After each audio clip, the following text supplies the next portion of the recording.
ఫోన్‌లో చూస్తే మీరే పోటీ చేసారా? పవన్ కళ్యాణ్ గారు పోటీ చేసారా? అనే ఇదిగొచ్చేసింది. ఎందుకా అంత అలా వచ్చింది మీరు? అన్ అంతలా ఏం చేశారు మీరక్కడ అసలు? అంటే ఏదైనా అన్యాయం అనిపిస్తే first of all Pawan Kalyan గారు ఎట్లనో నేను కూడా అంతే. అన్యాయం అనిపించిందంటే అక్కడ కోపమో, తాపమో అక్కడ అడిగి తీరాలి. హ్మ్.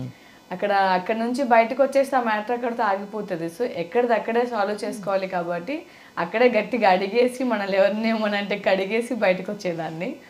సో, అలా ఎక్కువ షౌట్ చేసి మాట్లాడడం, అందరికీ ఏమంటారు ఆప్యాయంగా పిలుచుకొని మాట్లాడడం, అందరినీ ప్రేమతో దగ్గర తీసుకొని మాట్లాడడం. ఇప్పుడు ఎట్లా అంటే చాలామంది ప్రచారానికెళ్ళినప్పుడు, గడప గడపకెళ్ళినప్పుడు కూడా ఎట్లుంటదమ్మా ఓటేయండి, గాజు గ్లాస్‌కి ఓటేయండి ఇలా చెప్పుకొని వస్తాం. బట్ నేను అలా కాదు. మనకున్న పథకాలన్నీ ఎక్స్‌ప్లెయిన్ చేసి వాళ్ళు మంచి చెడులు కనుక్కొని నాకు అక్కడే టైం వేస్ట్ అయిపోయేది. అయ్యో! మనం యాక్చువల్‌గా వన్ డే మొత్తం 3000 గడప వరకు తిరుగుతుండే మార్నింగ్ నుంచి ఈవినింగ్. ఇక్కడ మీరు ఎలాంటి సమస్యలు తెలుసుకున్నారు? పిఠాపురంలో గత ప్రభుత్వంలో చేయలేని పనులు ఏమున్నాయి? అక్కడ ఒక ఏరియాకొచ్చేసి ఎలాంటి సమస్యలు వాళ్ళకి ఏం కావాలని కోరుకుంటున్నారు?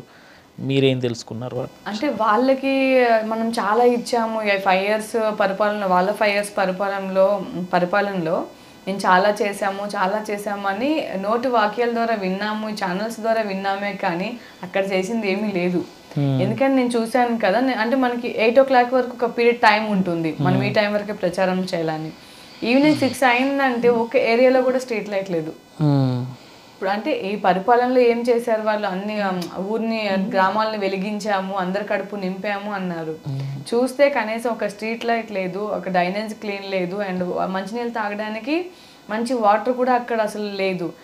తంగిళ్ళ ఉదయ్ శ్రీనివాస్ గారు ఆ చుట్టుపక్కల ఏరియాల్లో బావిలు తవ్వించి ఆ బావిలకి ఏదో బోర్ అది వేపించి దాంట్లోంచి వాటర్ అయినా అందించారు అందరికీ. తంగిళ్ళ ఉదయ్ శ్రీనివాసరావు గారు, అదే tea time MP, Kakinada MP గారు ఆయన అందించారే తప్పించి, అంటే మన వాళ్ళకి పదవులు లేవు కానీ మనం ప్రజలకు ఏదో ఒకటి చేయాలన్న ఆలోచనతో వాళ్ళకి దగ్గరగా ఏమైతే సహకారం అందించగలమో మనం అది సహకారం వాళ్ళకి అందిస్తుండే. ఈయన తంగేల శ్రీనివాసరావు గారు చేసిన ఆ కొన్ని మంచి పనుల ద్వారా వాళ్ళు వాటర్ తాగుతున్నారు తప్పించి, ఆ ఏరియాల్లో కొన్ని ఏరియాస్లో జల్లూరు అని ఇట్లా చాలా ఏరియాలు నేను తిరిగాను కదా, అట్లీస్ట్ వాటర్ తాగడానికి వాళ్ళకి వాటర్ సదుపాయం కూడా లేదు. ఒక కార్మికులు అంటే మన వ్యవసాయం చేసుకునే వాళ్ళు పొద్దున్నుంచి సాయంత్రం వరకు పొలంలో పని చేసుకుని వచ్చి అక్కడ డ్రైనేజ్ పక్కన ఒక పైపు ఉంటే ఆ వాటర్ తాగుతున్నారు. ఆ క్లాత్లు ఇంతవరకు వాళ్ళు వేసుకున్న డ్రెస్సులు ఇంతవరకు ఎత్తుకొని ఆ డ్రైనేజ్లోంచి వెళ్ళి నేను కళ్ళారా ఫేస్ చేసిన ప్రాబ్లం ఇది.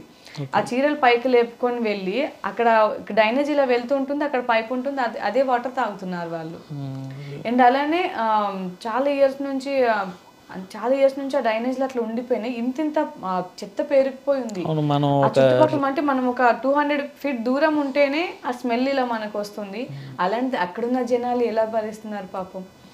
అంటే పాత పరిపాలనలోనే అది చేసాం ఇది చేసామని కాదు, మెయిన్ రోడ్డు మీద నుంచి కారు వెళ్తారు నీట్గానే, కానీ ఆ గల్లీలు తిరిగితేనే తెలుస్తుంది. ఆ వీధులు అంటే మన తెలంగాణలో గల్లీలు అంటాము, ఆంధ్రాలో వీధులు అంటాము. వీధికి తెలిస్తేనే ఆ వీధుల్లో భరించే వాళ్ళ బాధ మనకు అర్థమవుతుంది. దూరం నుంచి వెళ్ళి నమస్కారం చేసుకొని హాయ్ చెప్పేసి బాయ్ చెప్పేసి వెళ్ళిపోవడం కాదు, ఇంటింటికి వెళ్ళి. అందుకే మన పవన్ కళ్యాణ్ గారు ఒక మంచి పథకం ఏమైతే పెట్టారు అప్పట్లో ప్రచారం టైంలో, గడప గడప అనేది పెట్టారు.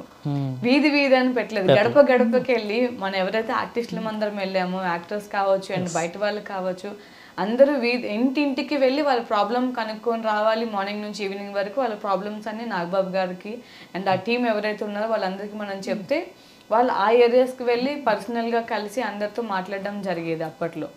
సో పాత పరిపాలనలో మంచి చేసామని చెప్పుకోవడం కాదు, చేసి చూపించాలన్నది నా అభిప్రాయం.